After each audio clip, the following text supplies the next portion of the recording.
Boa tarde, meu querido, e sejam bem-vindos à aula de Química. O assunto de hoje é classificação periódica, é o item 3 aí do edital de vocês, tá? Da SpaceX. Gustavo, Pedro, vocês estão me ouvindo? Simbora então, meu filho. Pedro, eu estou preocupado, porque você faltou na última aula. Se viajar um pouquinho, você pergunta que a gente está aqui para responder, tá? Simbora então. Tava não. Então, tá aí a nossa tabela periódica, tá? A gente trabalhou na última aula distribuição eletrônica, usando diagrama de Pauli, usando tabela periódica.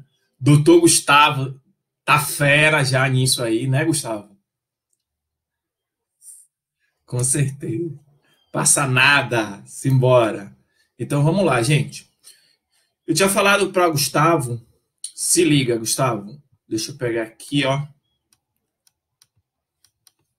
a nossa canetinha. O que é que acontece, ó? Tá vendo aqui? A tabela periódica, ela é, na verdade, ela não é plana, como todo mundo pensa. Tabela periódica, na verdade, ela é assim, ó. Ela é tridimensional. Aqui ficaria no plano e essas duas linhas, elas sairiam. Tanto que essas linhas aqui, ó, ela recebe nome especial já por causa disso. Então, a tabela periódica, o formato dela seria esse, ok? Então, trouxe essa imagem aqui para mostrar isso para vocês.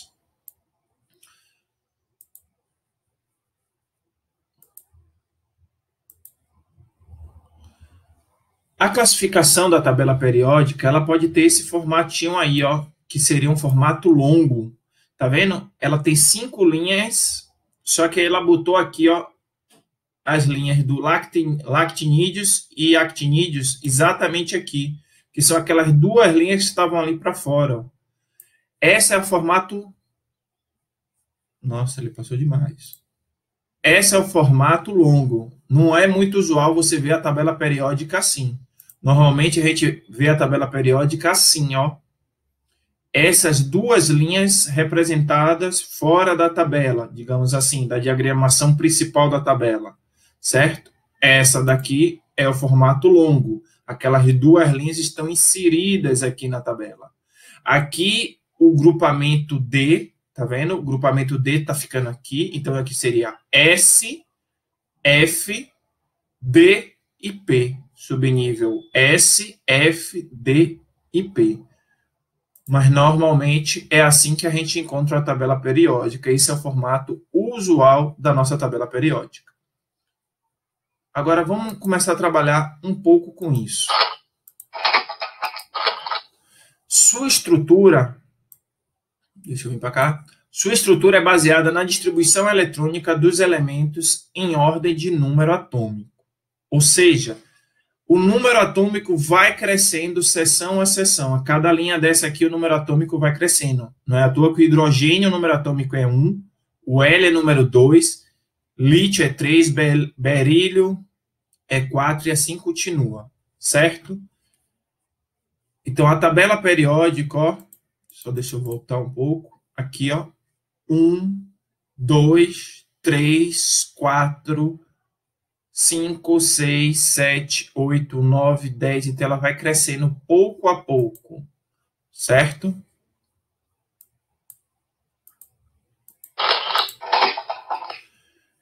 Aqui, ó, subnível S, subnível D, subnível F e o subnível P. Lembrando, Gustavo, me ajuda aí, subnível S tem no máximo quantos elétrons? 2, P, 6, D, 10, F. 14. Maravilha. Perguntinha-chave. Eu tenho 4 números quânticos. Vou botar já no nosso quadro para a gente revisar. Eu tenho 4 números quânticos. O principal, o N. O secundário, L. O magnético, Ml. E o spin, que é Ms ou simplesmente S. Tranquilo para todos? Eu tenho quantas camadas? 7. Então, o principal vai de 1 a 7. Eu tenho N1, N2, N3, N4, N5, N6, N7. O L, quando eu falo do L, eu estou falando das letrinhas sopa de feijão, SPDF. Agora eu quero ver qual é o valor do L para o subnível S.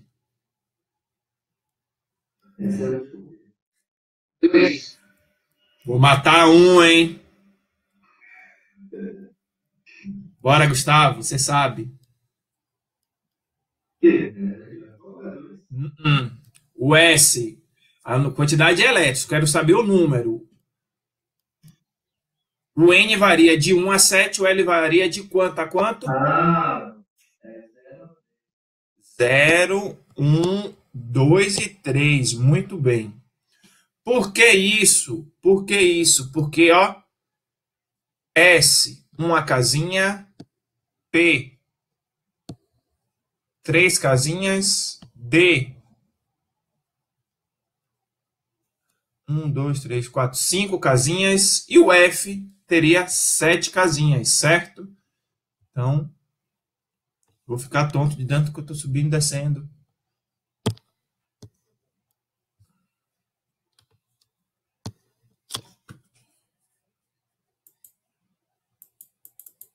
Três.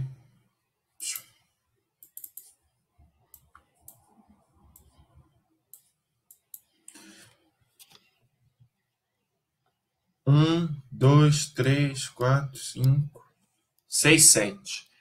Então aqui está o S, o P, o D e o F. E por que isso? E por que esse número? Porque aqui é menos 1, 0, mais 1. Lembrando que todos os elétrons, primeiro eu coloco em que posição? No zero. Não. Menos 1. Então vamos lá. Imagina que eu estou com um subnível aqui, ó, o P. E ele tem 5 elétrons. 5. Como é que eu coloco os 5? Regra de Rand. Primeiro todos para...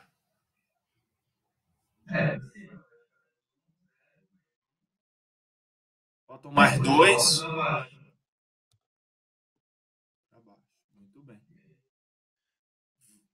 No caso, o ml dele aqui seria quanto?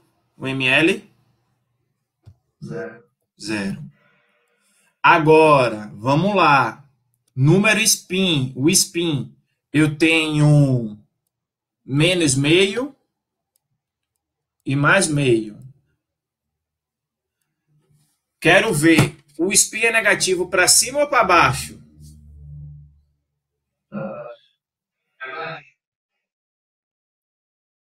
O spin é positivo? Para cima.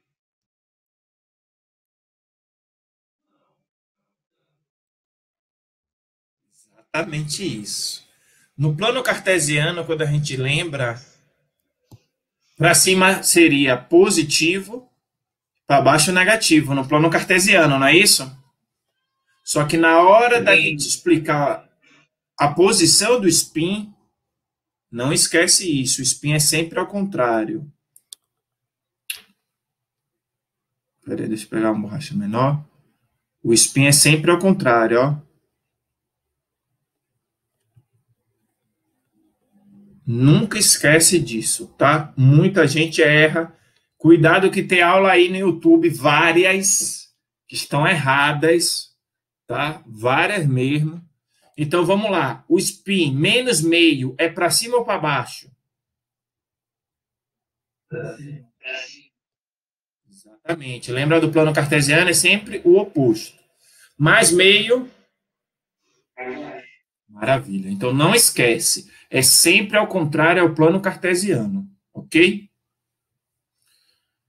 Tranquilo, gente? Belezinha? Retomada aí? Posso ter 4 números quânticos, os 4 números quânticos iguais?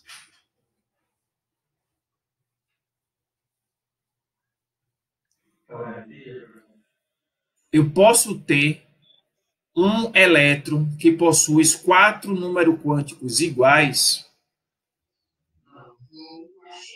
Não. E por que não? Por causa desse cara aqui, ó. Não. Tá vendo que um tá para cima e o outro tá para baixo? Imagine que ele fosse... Ele é P, né? Então, vou dizer aqui, ó. Vou pegar aqui o exemplo. Imagina que ele fosse isso aqui, ó. 3P 1, 2, 3. O outro é 3P5. Repare que o número quântico principal dele seria iguais, ó. 3. Número quântico principal é igual. Número quântico secundário, o L dele seria igual. 1. Seriam iguais. A posição que ele está aqui, ó, o ML dele seria o mesmo, 0. A única coisa que ia mudar é essa posição aqui, ó, que esse spin aqui, ó, 1 estaria para baixo, então esse seria positivo, o MS dele seria positivo, enquanto o MS desse seria negativo. Seria a única diferença. Tranquilo, gente? Simbora. Então, apagar aqui.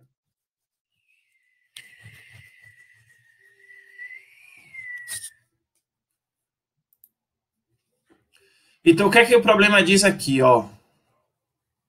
Ele diz o seguinte,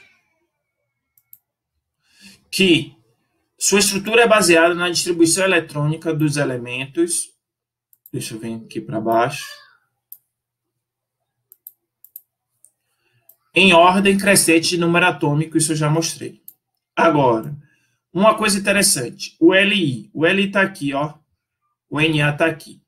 Repare bem que eles estão na primeira coluna.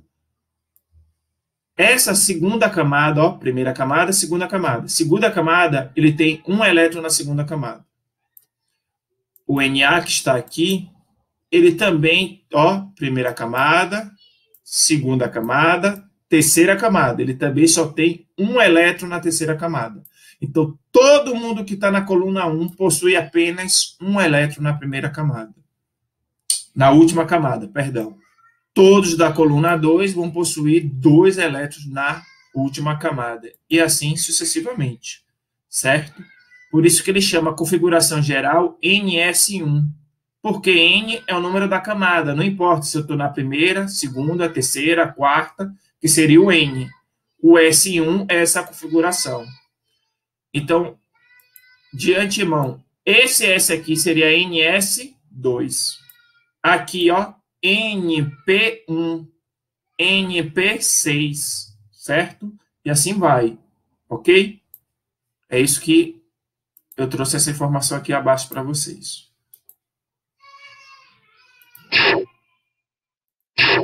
Ó, videogame. Vamos lá, períodos. Os períodos são as linhas horizontais, ó, são as linhas horizontais. Eles definem o número de camadas dos elementos, que foi o que eu acabei de falar, certo? N, N, N, N, N, N, tudo aqui é N, mas N1, N2, N3, N4, N5, até N7. Então, os períodos são as linhas horizontais. Cada linha dessa indica um período, indica uma camada. Já o grupo ou família, que são as linhas verticais, define o número de elétrons das camadas de valência. Então, aqui possui um elétron na última camada, e essa galera aqui, que são os gases nobres, eles possuem 8 elétrons na última camada. Isso é importante, sobretudo, para a gente estudar ligação química, certo? Então, ó, aqui todo mundo possui um elétron na última camada. Aqui todo mundo é 2 elétrons na última camada. O 13 eu leio só o final, ó. O 3. O 14 eu leio só o final. 4 elétrons na última camada. E assim sucessivamente até chegar no 18, que ele vai ter 8 elétrons na última camada. Essa galera aqui não entra nessa regra. Essa galera aqui, ó, não entra nessa regra. É só a galera dos subníveis S e do subnível P. Repara bem, uma coisa, essa tabela é a tabela periódica atual. Galera, vocês estão ouvindo o meu menino gritando, um barulho de grito? Sim. Nossa. Tá brincando. Ela é do Satanás, só pode. Quando ele sabe que eu tô dando aula, e ele sabe que eu dou aula filmada, ele começa a gritar, velho. É artista essa porra, ele quer aparecer. Então, ó, mas tá incomodando? Glória a Deus, senão tapava a boca do infeliz, brincadeira. Ó, o que acontece? Oh, que miserável! Antigamente, você tinha, a gente ainda usa um pouco, vocês vão ver na aula de hoje, os semimetais. Mas hoje a classificação está entre ametais e metais. Ele não vai ter os ametais aqui e os metais verde, vermelho, certo? E os ametais aqui, ó, em amarelo. Repare que ele não tem mais a classificação de semimetais, certo? Então, houve essa atualização aí, tem uns 8 anos, mas tudo na química demora, certo? Nem tudo pega, nem toda atualização pega. Tem um instituto chamado IUPAC, que todo mundo já ouviu falar em IUPAC na famosa CNTP, Condições Normais de Temperatura e Pressão, mas de vez em quando ela faz essas alterações, ok? Mas vou explicar um pouquinho porque facilita a nossa vida na hora do estudo de ligação. Vamos lá. O nome das famílias. As famílias recebem nomes. O que acontece? Pela atualização do IUPAC, esses nomes aqui não é mais também utilizados. É utilizada a numeração. 1, 2, 13, 14, 15, 16, 17, 18. Mas mesmo assim a gente ainda encontra, porque esse nome aqui ficou muito famoso, os gases nobres. E por que eles são gases nobres? Porque ele obedece à regra do octeto. E o que é que diz a regra do octeto? Para ser estável, eu tenho que possuir 8 elétrons na última camada. Já estou dando spoiler aí, ó, do nosso próximo assunto, ligação química. Certo? Então, família 1, metais alcalinos. Família 2, alcalinos terrosos. São metais que eu encontro na Terra, por isso que ele recebe o nome de terrosos. Não é à toa que tem um cara muito importante aqui, deixa eu ver se está aqui já no próximo slide. Ó ele aqui, ó. Quem é esse cara? Mg. Magnésio. Exatamente, magnésio. Certo? Quem estuda aí vestibular, ele sempre cai no ciclo do nitrogênio, magnésio, cálcio, porque são ciclos da nutrição de uma planta. Então, são ciclos biológicos, e a gente acaba estudando muito isso em biologia. Por isso que ele recebe o nome de metais alcalinos terrosos. Família do boro, porque o primeiro cara aqui é o boro. Família do carbono, o primeiro aqui é do carbono. Família do nitrogênio, o primeiro elemento é o nitrogênio. O calcogênios, por que calcogênios? Aí o aluno fala, pessoal, porque eu lembro do calcanhar. Não, miséria. Ó, calcos quer dizer cobre. E gênios quer dizer gene, formação. Então, ele forma compostos que tem cobre. Essa galera aqui, eles formam compostos, muitos compostos que ele formam com cobre. Halogênios, que é a família 17. Hal vem de sal, certo? Então, são formadores de sais. E aí, quando a gente estudar em sal, você vai ver lá haletos, certo? Os famosos fluoretos, carbonetos. Então, é exatamente isso aqui, são os halogênios. E ele segue com a gente em química orgânica também, os haletos orgânicos. Família 18, os gases nobres. Aqui tem o lactinídeos e actinídeos, tá? Lembrando que esse primeiro elemento aqui é o D, certo? O primeiro elemento é D e o resto é o F, porque eu tenho, ó, 1, 2, 3, 4, 5, 6, 7, 8, 9, 10, 11, 12, 13, 14 Fs. E esse primeiro aqui é o D, certo? Então, aqui eu tenho metais de transição, que é essa galera aqui, ó, antiga família B. Então, como é que a gente estudava aqui, ó? Família A, que era a galera do S e a galera do P, e a galera do B, que eram os elementos de transição. A, representativos, B, de transição.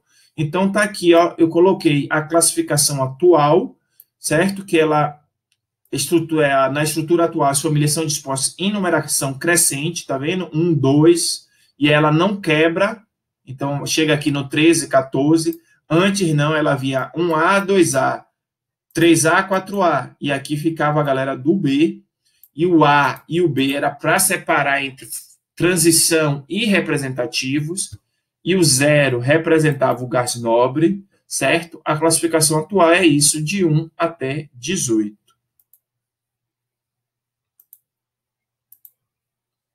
Então, tá aqui mais uma vez. Tá aqui, ó. Peraí, rapidinho. Tá aqui a numeração, ó. A única coisa é que aqui seria a galera do B e aqui a galera do A. B, elementos de transição, que é essa galera aqui. Aqui é transição interna, porque ela está dentro da tabela. Então, o aluno errava muito isso, porque ele pensava que essa galera aqui, que é exatamente essa galera que eu estou apontando aqui para vocês, essa é interna. Não, essa daqui é interna porque estava dentro. Então, elementos de transição interna. E aqui, eram elementos de transição externa, certo? Os gases nobres e os elementos representativos. Vou voltar lá. Pergunta, Gustavo.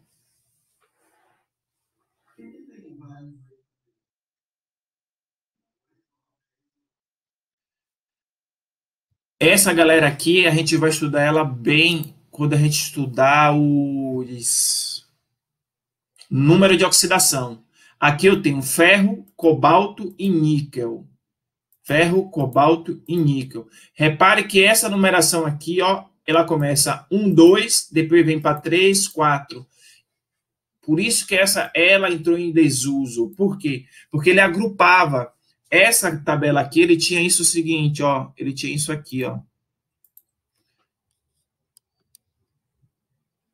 Ela tinha essa representação por ferro, cobalto e níquel. Por quê? Porque essa galera aí tem uma característica muito próxima, certo? Então, as características deles são muito semelhantes, por isso 8B, 8B, 8B, certo?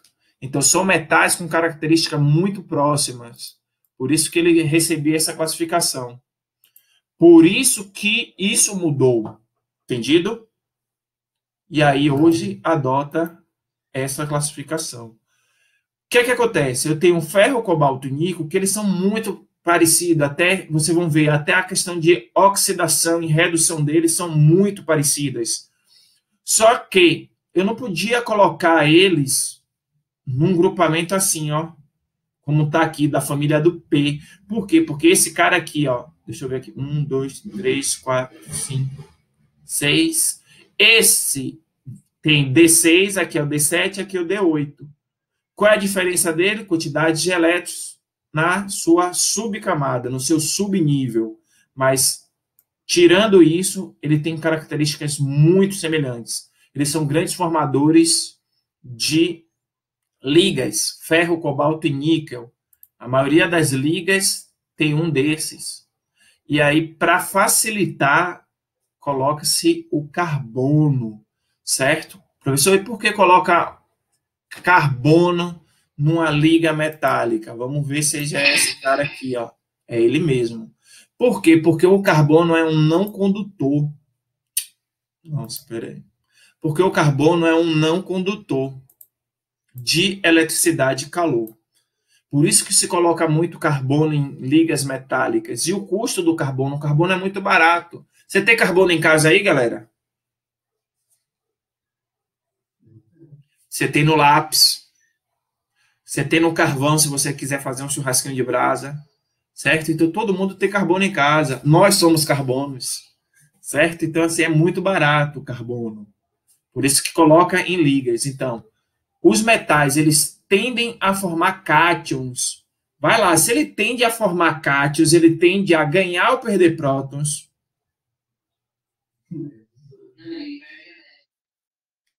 Tá esperto, tá esperto. Nenhum dos dois, nem perder, nem ganhar, nem prótons, nem nêutrons. É sempre elétrons. Então, ele tende a perder o quê? Elétrons. Os ametais tendem a formar ânions, logo eles tendem a ganhar elétrons, certo? Metais possuem brilho característico, enquanto os ametais são sem brilho. São ótimos condutores de eletricidade e calor, e os ametais não são condutores. Eles são maleáveis, formam folhas, como a chapa de carro. A chapa de carro é assim, ó, é uma folha de um aço carbono, certo? Aço carbono, ele vai ter ferro com carbono, por isso que é conhecido como aço carbono. Aí a galera fica assim, rapaz, aquilo é de aço carbono, grande merda. Só não é de ferro porque senão enferruja. Aí bota carbono, tá? Então, aço carbono, ele é prensado com pressão para ele ter aquele formato do carro. Então, ó, David é um péssimo desenhista, tá? Mas vamos lá, ó. Esse formato aqui do carro é feito na prensa, certo? Que vai dar essa modulação para cada carro. Tem, pô, aí você vê, ó. Esse é o carro nacional, ó. Ó o carro importado. O carro importado é assim, ó. Tá vendo? O carro importado é assim, pai. Forma de espaçonave. Então, brincadeira à parte. É melhor ser professor de química, tá vendo? Então, são ductes, formadores de fio, certo? Então, bobinado de cobre que tem no nosso, qualquer rotor, certo? Um liquidificador, no próprio motor, certo? Então, são dúcteis, enquanto os ametais são quebradiços, né? À toa que quando a ponta do lápis cai no chão, às vezes ele não quebra só a ponta, ele quebra tudo dentro. A gente faz a ponta do lápis, quando acabou de fazer a ponta, a porcaria cai de novo, certo? Porque são quebradiços. Usados em moedas e joias, o outro usado em pólvora e pneus. Gente, joia, já que eu falei joia, hoje é dia dos namorados, eu vou perguntar, eu vou dar aquele anel, certo? Para minha namorada, o anel de ouro. Aí você vai na loja, a vendedora vai te perguntar 15 ou 18 quilates. Qual é a diferença do late? 15 ou 18? Muito bem. Quem é mais caro, 15 ou 18? Muito bem. Agora eu vou perguntar por que 18 quilates? Melhor, quem é mais bonito, quem é mais brilhoso, 18 ou 15 quilates? É o 15. Por quê? Vamos lá, vamos entender o que é isso, ó. 18.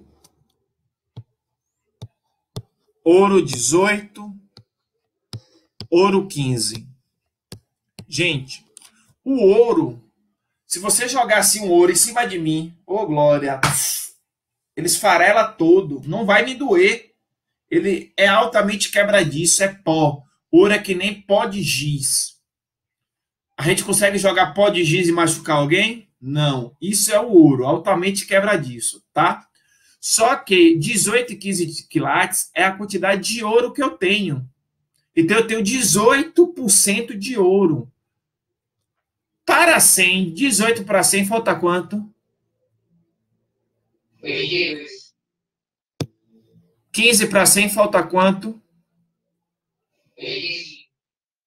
Aqui é a quantidade de prata. Quantidade de prata. Quanto mais brilhoso o meu anel, é porque ele tem mais prata. Um anel de 15 quilates, ele é muito mais brilhoso, ele é muito mais vendável aos olhos, apesar do 18 ser mais caro. Então, ouro, a pessoa está com um anel de 21 quilates, ou seja, ó, aí tem muito mais ouro, menos prata. O 18 quilates, se você fizer isso assim, ó, bater forte assim, ó, ele amassa. O 21, se você bater assim forte, ele já trinca. Tanto que a galera que tem joias de 21 quilates, ela não usa no dia a dia. Por quê? Porque ele deforma mais facilmente. O ouro 15 quilates dá pra gente até batucar, pai, ó, que ele não vai estar amassando. Mas o bicho, se você der uma lustrada, ele vai brilhar. Tranquilo? Beleza? Então, aí você chega às vezes e fala: rapaz, fulano sabe, ciclano sabe o ouro. Por que sabe essa quantidade de ouro? Por causa do brilho, ela conhece o brilho, certo? Então, vai dar para sua namorada, quer dar uma joia, 15, pai, 15, porque ela vai olhar assim e vai falar: nossa, brilhando. Se Pedro der para a namorada dela, as duas botar assim, ó. Aí de 15 vai dizer: minha amiga, a minha é mais bonita que a sua, viu? Aí Pedro vai falar: rapaz, mas a minha foi marcada do que a de Gustavo. Mas ela vai gostar mais da que brilha, porque ela bota uma joia, ela quer que a porcaria brilhe. Só falta botar os holofotes. Certo? Beleza? Então se liga aí, fica esperto nisso. Simbora. Gente, ficou alguma dúvida até então, quando eu falo na tabela periódica? Não. Então, ó, na horizontal são as camadas, certo? Ó, que são os períodos. Na vertical são as famílias. O número da família representa a quantidade de elétrons da última camada, certo? Vamos lá, propriedades periódicas.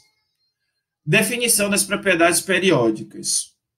Antes só de falar a propriedade, só vou falar mais uma coisa de tabela, que está aqui, ó. A gente vai trabalhar bastante isso aqui na próxima aula, ligações. Então, aqui, ó, eu tenho uma galera que tende a virar cátion e tem uma galera que tende a virar ânion. Então, um quer dar, o outro quer ganhar, eu vou ter uma formação de uma ligação química aí, que é a ligação iônica.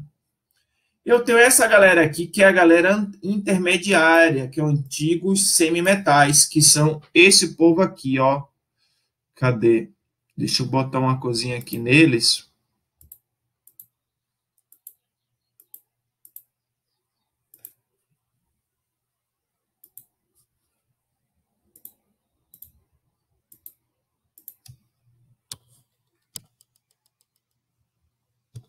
Aqui, ó. Esse, esse, esse e esse. Vamos lá. Aí tem gente que fica decorando tabela. Galera, eu não preciso decorar tabela. Eu preciso saber me posicionar. Por exemplo, cálcio, ó, cálcio, magnésio, sódio, potássio, cai muito, é lado de cá. Frâncio, que vai cair por causa de propriedade, é lá de lá, tudo lá de lá. Lá de cá eu tenho carbono, nitrogênio, oxigênio, flúor, cloro, bromo, enxofre. Esses são os principais, galera, ó. Então, de tanta gente exercitar, eu vou saber me localizar. Essa galera aqui é o meio termo. B, quem é o B? Bora? Bora. SI. Silício, muito bem. Quem for para a área de comunicação aí, ó, silício, tá? O Vale do Silício. GE. Lembra aí, Brasil e Alemanha.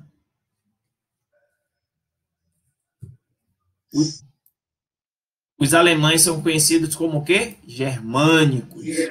Então, germânio.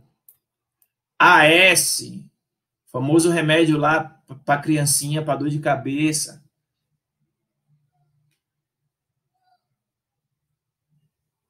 Boro, silício, germânio, arsênio. SB, antimônio. TE, telúrio. PO, polônio.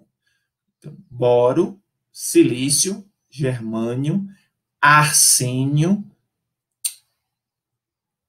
Nossa, boro, silício, germânio, arsênio, antimônio, telúrio e polônio. Certo? Então, ó, boro, silício, germânio, arsênio e antimônio, telúrio e polônio, telúrio e polônio. Toda música tem que ter um bis, né, galera? Então, ó, boro, silício, germânio, arsênio e antimônio, telúrio e polônio, telúrio e polônio. Então, assim, galera, a gente consegue mais ou menos visualizar, ó, lado de lá, metal, lado de cá, ametal. Essa galerinha aí, bonitinha, são os semimetais. Ok? Tranquilex? Sim. E do cantor, velho, o cantor é sensacional, você sabe. Vamos embora. Propriedades. Definição. São propriedades, as propriedades periódicas são propriedades que variam em função do número atômico dos elementos. Então, cresceu, aumentou, diminuiu o número atômicos, eu estou falando de propriedades periódicas. Eu tenho propriedades periódicas e aperiódicas. Que realmente caem são as periódicas, tá? Ocorre à medida que o número atômico de um elemento químico aumenta, ou seja, assume valores que crescem e decrescem em cada período da tabela periódica. Ou seja, em cada linha da tabela periódica, ele vai aumentar ou diminuir. Principais: raio atômico, energia de ionização, eletroafinidade, negatividade, densidade, temperatura de fusão e ebulição e volume atômico. Aperiódicas. Os valores dessas propriedades variam à medida que o número atômico aumenta, mas não obedece à posição da tabela, ou seja, não se repete em períodos regulares. Logo, não é porque eu mudei um período que ela vai aumentar ou diminuir. Eu sei que ela aumenta de acordo com o número atômico, na mesma linha, no mesmo período. Mas se eu aumento ou diminuo o período, essa variação não tem uma tendência, certo? Exemplo: calor específico, índice de refração, dureza, massa atômica. É válido ressaltar que a massa atômica sempre aumenta de acordo com o número atômico, e ele não diz respeito à posição deste elemento na tabela, certo? Então, vamos ver aqui um gráfico que mostra essa diferenciação, ó. Tá aqui, ó. Isso aqui, propriedade periódica, propriedade aperiódica. Tá vendo que ela sempre aumenta a massa atômica? Isso analisando no mesmo período. Já aqui, por que, ó, ele vem, diminui, de repente aumenta? Diminui, de repente aumenta. Por quê? Porque ele está mudando de período. Mudou o período, tem uma variação, certo? Então, são aquelas que, à medida que o número atômico aumenta, assume valores crescentes ou decrescentes em cada período. Ou seja, repete-se periodicamente, por isso que recebe o nome de propriedades periódicas. Isso daí só foi para contextualizar para vocês, mas o que cai realmente é a partir daqui. Raio atômico é a distância que vai do núcleo do átomo até o elétron mais externo. Então, ele vai do núcleo do átomo até o elétron mais externo. Galera, só que tem uma coisa interessante aí no raio atômico. O que é que acontece? Como é que eu vou medir raio atômico se meu elétron não está parado? Tem como medir? Tem. Não pela órbita. O que acontece? Ó, imagina aqui, ó, eu tenho um núcleo, Imagina aqui que eu tenho, ó,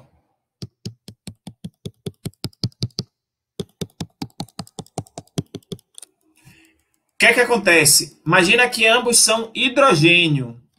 Essa distância aqui vai ser igual aqui e aqui. Concorda comigo? Se eu disser que isso daqui, ó, é Dzinho, aqui também vai ser Dzinho. Concorda comigo? Só que o elétron não está parado, ele vai estar em constante movimento, ó. Só que o que está parado é o núcleo. Logo, se eu pego essa medida aqui, ó, isso daqui é um raio atômico, concorda comigo? A distância entre dois núcleos iguais é um raio atômico. Porque essa medida seria essa medida aqui, concorda comigo? Que é o diâmetro. Essa medida aqui seria o diâmetro. Perdão, escrevi errado. Isso seria o diâmetro. Como é que eu acho o raio atômico, que é só o pedacinho? Basta pegar o diâmetro, dividir por 2. Se eu pegar o diâmetro, dividir por 2, eu tenho um raio atômico. Então, o raio atômico é uma medida indireta. Entendido como é que eles mediram? Então, eu botei 2 hidrogênios junto, depois eu botei 2 cloro e assim foi. Certo? Tranquilo? Então, às vezes acontece isso de perguntar no concurso, ó, medida de raio atômico é a medida indireta. Eu não tenho como medir o raio atômico. Então, ela é medida indireta. Não esquece isso, que às vezes, de tempo em vez, isso cai. Certo? Então, raio atômico é uma medida indireta. Deixa eu colocar aqui, ó. Medida indireta. Certo? Por quê? Porque primeiro eu meço o diâmetro, divido por 2 para achar o raio atômico. Então, foi isso que a gente utilizou para achar o raio atômico de cada um desses caras. Certo? Só deixa eu me lembrar aqui que eu não gravei. Pronto. Gente, botei aqui a tabela periódica para ficar fácil para a gente. Vamos analisar o raio atômico. Presta atenção que o raio atômico ele vai crescer em que sentido? De cima para baixo. Por que o raio atômico cresce de cima para baixo? Por causa disso aqui, ó. Aqui, ó. 1, 2, 3, 4. Ou seja, quanto mais eu vou descendo o número de camadas. E aí fica fácil. Por que fica fácil? Por causa disso aqui, ó.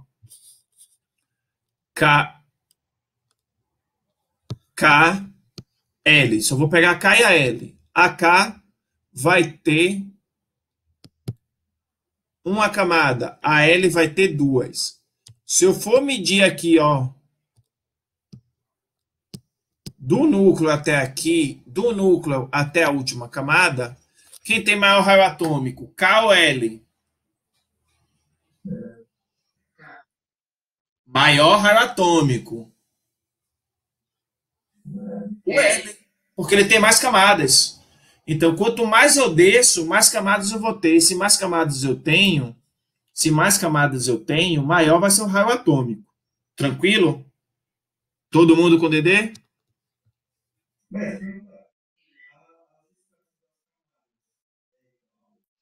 Agora a gente vai chegar lá. Agora a gente vai chegar. Então, ó, eu já sei que o raio atômico cresce assim, de cima para baixo por causa das camadas. Agora, vamos lá. Aí, galera, eu digo a vocês, ó, se você aprender bem raio atômico, fudeu. O resto, e fudeu de bom, tá? Porque um colega meu não sabia a expressão aqui, fudeu, é algo não bom, né? Aí ele, um belo dia, eu falei, rapaz, fudeu. Aí ele virou para mim e perguntou, por que deu ruim? Eu falei, deu ruim? Eu falei, não, deu bom. Ele, não, fudeu é ruim. Eu falei, não, já viu algo tão bom ser ruim? Porque na Bahia fudeu é algo bom, tá? Ou melhor, é dúbio. Pode ser uma foda boa, então fudeu bem, mas fudeu ruim, certo? É só pela entonação de voz. Mas vamos lá. Então, o que é que acontece? Ó, gostou da explicação do fudeu? Ó. Mas vamos lá, galera. O que é que acontece? E se ele tiver aqui no mesmo período? Tá vendo aqui? Tô na segunda camada, todos eles, segunda camada, e no mesmo período. Então, eu vou pegar, vou fazer um recorte aqui, ó. Grava aí, ó. Boro. Número atômico do boro, 5. Vou pegar oxigênio, número atômico do oxigênio, 8. Vamos botar lá na nossa lousa. Boro, 5, oxigênio, 8. Boro, 5, oxigênio, 8. Não vou nem me preocupar com distribuição em subnível. Vou estudar distribuição em camada. Então, ó.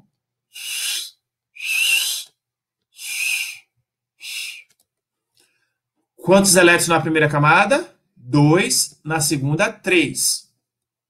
Quantos elétrons na primeira? 2. Na segunda, 6. Estão percebendo que ele tem a mesma distância? Estão percebendo? Na teoria seria a mesma distância, eu apresentando assim. Mas por que não é isso? Por que não é isso? Vamos ver por que não é isso. Por causa do seguinte. Aqui no boro, ligou. E aqui no oxigênio. Eu tenho aqui, ó, 5 prótons. Aqui eu tenho 8 prótons. Aqui eu tenho 5 elétrons. Aqui eu tenho 8 elétrons no estado fundamental, no estado neutro. Certo? Agora eu quero que vocês pensem o seguinte. Quem é que vai atrair mais facilmente?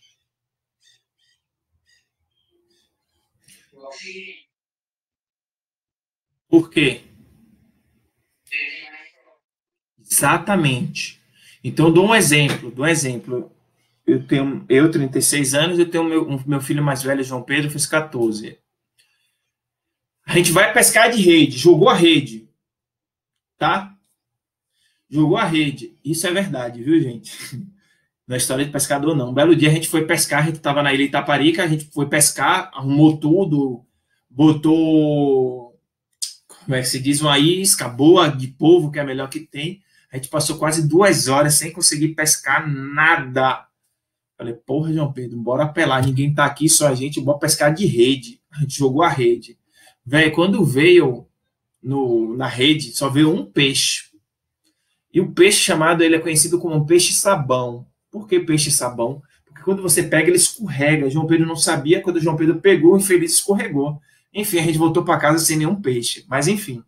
Quando você joga a rede, e aí nesse dia eu pensei nessa aula, que eu estava com ele de noite lá, quando a gente joga a rede, teoricamente, quem vai puxar a rede mais rápido? David, que tem 36 anos, é maior, eu tenho 1,90 m, ou João Pedro, com 14, 1,70 m? Teoricamente, quem tem mais força de tração no braço? David. É a mesma coisa que acontece. O oxigênio, ele tem mais força para puxar os elétrons. Se ele tem mais força para puxar os elétrons, o que é que vai acontecer com essa camada, essa última camada aqui? Essa última camada aqui, ela vai acontecer isso aqui, ó. Ela vai estar aqui, ó, com seus 6 elétrons. Aqui eram 3. Então, nesse momento aqui, ó, repare, ó, agora eu vou medir. Quem tem o raio atômico maior, o boro. Menor, o oxigênio, por causa exatamente do seu núcleo. Então, quem tem o maior núcleo vai ter mais força para atrair os elétrons. Então, o oxigênio, ele vai ter um deslocamento da sua eletrosfera, ela vai tender a ficar um pouco mais próxima da primeira camada. Elas todas ficarão mais próximas, enquanto a do boro, as camadas vão estar mais espaçadas. Ficou alguma dúvida sobre o raio atômico? Sim, ambas, não só a última, tá? Essa primeira camada também ela tende a ficar mais próxima. Bora.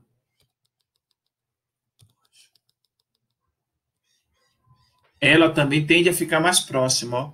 Fica deslocado tudo, tá? Então as camadas são mais próximas uma das outras. Quando eu comparo na mesma linha, no mesmo período, certo? Isso só vale quando eu comparo no mesmo período. Então, aqui, ó, lítio, berílio, boro, carbono, nitrogênio, oxigênio, flúor. Quando eu comparo no mesmo período, ela vai ter essa tendência. Logo, voltando, quem tem um raio atômico maior, o boro ou oxigênio? Oxigênio. Logo, maior. O boro. O oxigênio tende a puxar mais. Então, o boro tende a ter um raio atômico maior, as suas camadas vão estar mais espaçadas. Então, ó, por isso que o raio atômico cresce nesse sentido, ó, de cima para baixo, da direita para a esquerda, sendo que o elemento com maior raio atômico é o frâncio. Beleza para vocês? Essa define todas as outras. Todas as outras propriedades periódicas são graças ao raio atômico. Tá lembrado daquele livro que eu te falei, do Russell, Gustavo, na última aula, que eram 500 páginas só explicando subnível, só explicando raio atômico? São umas 50 páginas, pai. Só para você ter uma ideia. Mas vamos embora. Vou apagar aqui. E aí eu vou explicar próximas duas propriedades, ó. Eletropositividade e eletronegatividade. Botei um do lado da outra porque um é inverso da outra. E tem muito a ver com ligação química. Eletropositividade é a tendência de um átomo perder elétrons. Oh, meu Deus. Peraí, viu? Deixa eu só corrigir aqui. Eu acabei botando o mesmo nome, ó.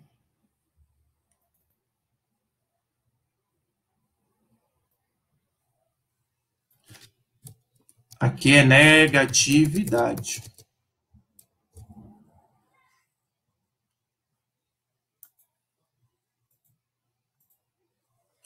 Então, ó, positividade é a tendência de perder. E a eletronegatividade é a força de atração. Exercita sobre os elétrons. Vamos voltar aqui. Vamos lembrar do nosso raio atômico, ó, que cresce nesse sentido. Se você reparar, a eletropositividade cresce igual ao raio atômico. Por quê? Para eu ficar positivo, eu tenho que ganhar ou perder elétrons? Perder. Aí eu pergunto, quem é mais fácil perder elétrons? O boro ou o oxigênio? Porque ele tem um raio atômico maior. Logo, já de cara, quanto mais eu aumento a camada, maior fica meu raio atômico, maior é minha tendência de perder elétrons. E na mesma linha, é igual o pensamento do que a gente fez anterior, ó. Qual? Do boro e oxigênio.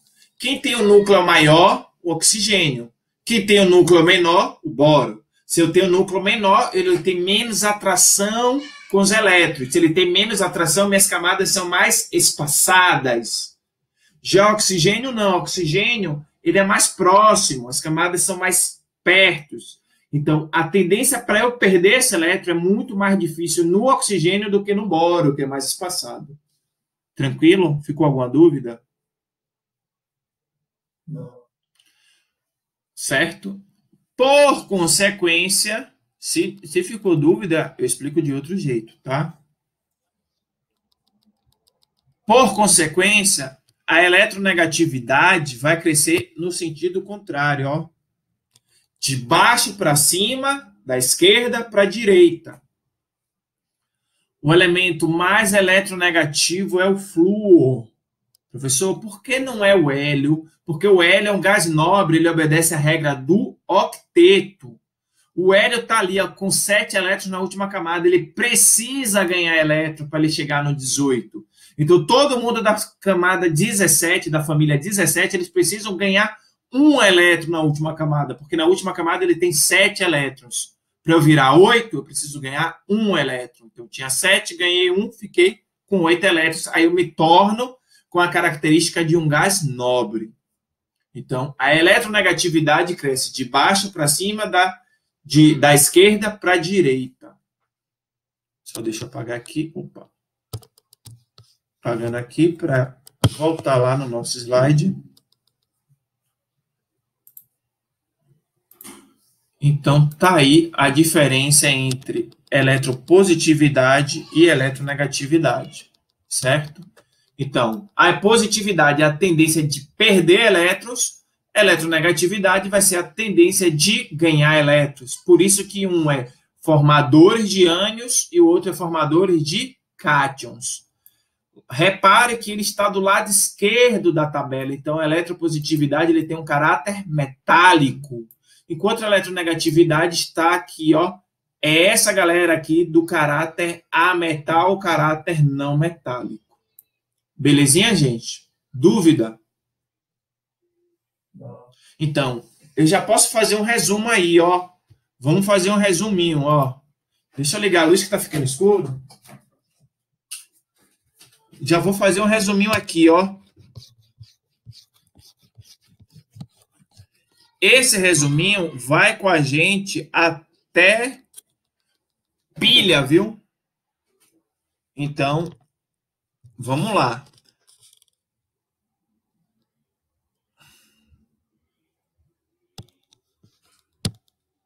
Cátion.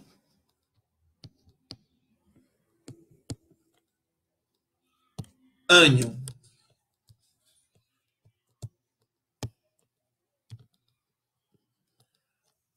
O cátion tende a ganhar ou perder elétrons.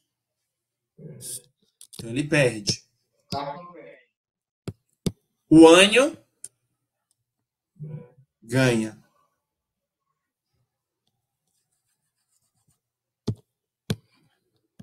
Ganha. Se eu perco e me torno positivo ou negativo? Positivo. Por consequência, o outro se torna negativo. Concorda comigo? Sim, mestre. Se eu sou positivo, minha característica é ser eletropositivo ou eletronegativo? Positivo. Muito bem. Então, esse cara é eletropositivo. Esse cara vai ser, já que ganha, ó lá, eletronegativo. A característica dele é de ser elementos com maior eletronegatividade, enquanto o cátion são elementos que têm a maior eletropositividade. Entendido? Mestre, pode afirmar que tem maior positividade reduz? Vamos lá. Isso daí, oxirredução, mas já que você meteu, eu continuo. Rapidinho, só deixa eu levantar eu aqui, ó. Pronto. Deixa eu botar aqui.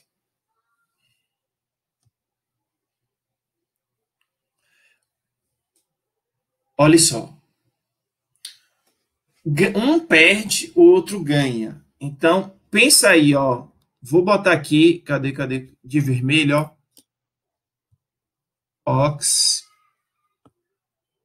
Oxirredução, que é o fenômeno de oxidação que você está falando, tá? Então, ó, já que eu estou falando de oxidação, eu vou mudar o nome. Em vez de falar perder, eu vou botar um sinônimo. Espera aí, rapidinho. Deixa eu botar aqui na tomada, já foi. Vou botar um sinônimo. Perder é dar. Concorda? Se eu estou perdendo, Eu tô dando. Tranquilo, todo mundo? Sim. Pronto. Sim. Então, ó, eu já posso falar. Quem deu uma travada que minha bateria arriou aqui. Nossa. Então, ó, quem oxida e quem vai de ré sempre ganha. O que ganha não vou nem dizer, tá? Tá voltando? Voltou tudo aí, gente? Voltou aí para vocês? Então, ó, obrigado. Então, ó, quem oxida e quem vai de ré ganha. Então, o cátio, a tendência do cátio é oxidar. A tendência do ânion é reduzir. E aí, se quiser ampliar mais o conceito, se o cátion oxida, ele é agente redutor. Se o ânion reduz, ele é agente oxidante. Belezinha para vocês?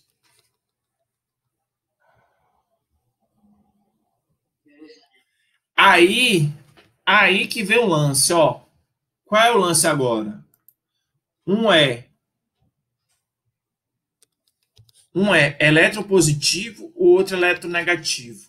Esse cara aqui é positivo, esse cara é negativo. Positivo e negativo se atrai ou se repele?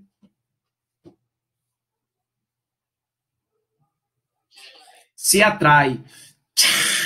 Véi, essa ligação para você quebrar é fodástica, porque é ligação iônica, certo? E aí tem a famosa força eletrostática que a gente vai trabalhar na próxima aula. E por que essa força é bem intensa? Porque eu tenho um polo positivo com um polo negativo. É Goku se transformando em Super Saiyajin Deus, pai. Solta raio que nem um cão.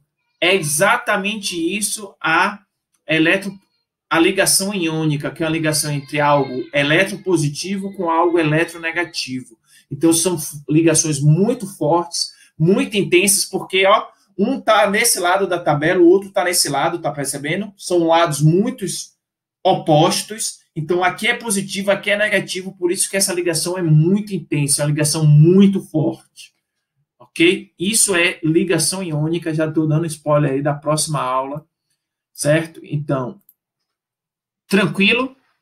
É a ligação iônica vem exatamente desse conceito de raio atômico, de eletropositividade, de eletronegatividade. Logo, eu já posso falar, preenchendo lá no nosso quadrinho, só faltou mais uma coisa, ó. Logo, o cátion são o quê? São metais. Ele tem um caráter metálico, enquanto os ânions são ametais.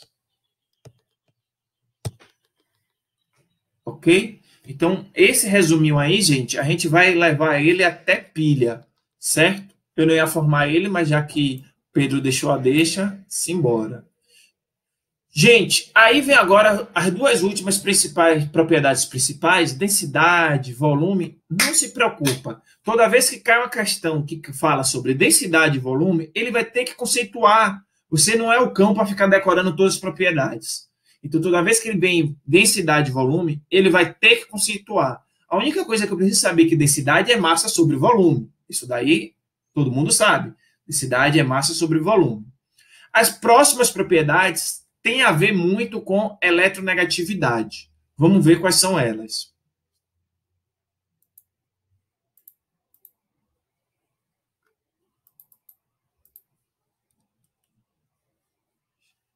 Vocês estão me ouvindo? Sim, mestre. Deu uma travada aqui no meu PowerPoint.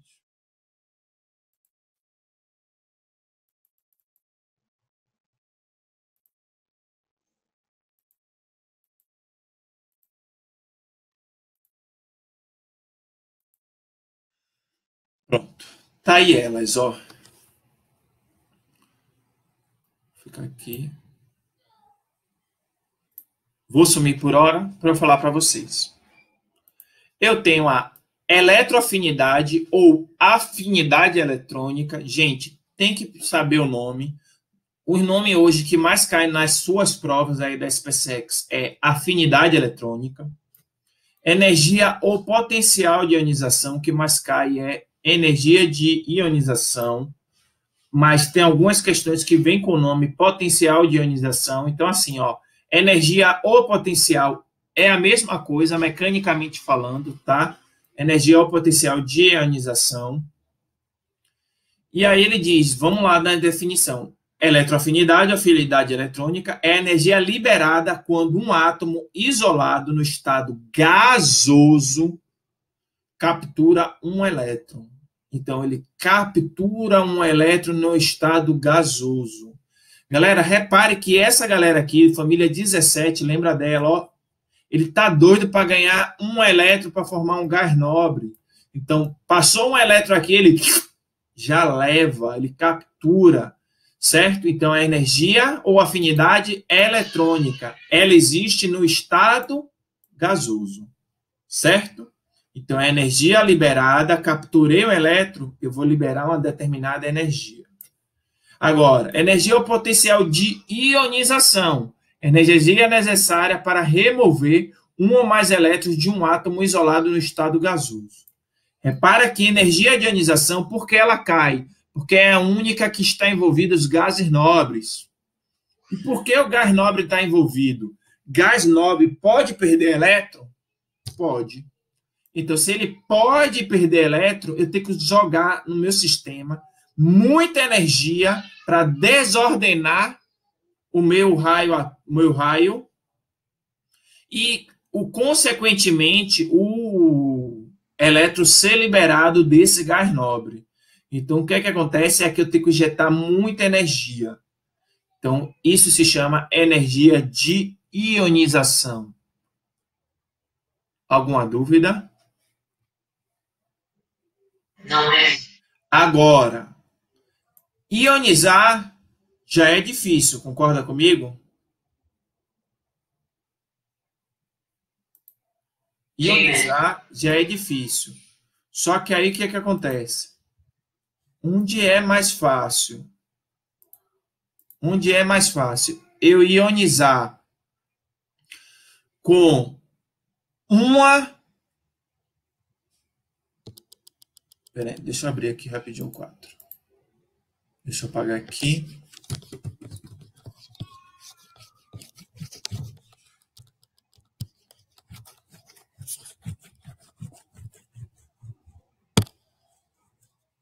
Onde é mais fácil eu ionizar? Esse cara aqui ou esse cara aqui? Repare, quando eu perder esse cara aqui ou aqui, eu vou gastar a mesma quantidade de energia. Eu perdi um elétron. Agora, quando eu perder esse cara aqui, ó, eu vou gastar mais energia. Ou seja, quanto mais elétron eu perco, maior vai ser minha energia de ionização. Tranquilo? Beleza para vocês? Ficou alguma dúvida? Não é. Vamos embora. Tá aí. Acabou a nossa aula, tá? Vou enviar uma listinha para vocês sobre os assuntos que a gente estudou. Essa lista vai ter questões da SpaceX, porque isso cai, certo? Um prazer estar mais uma vez aí com vocês. Vou enviar no final de semana a resolução da última lista, e aí já envio para vocês a nossa nova lista. Pedro, você tem feito as listas?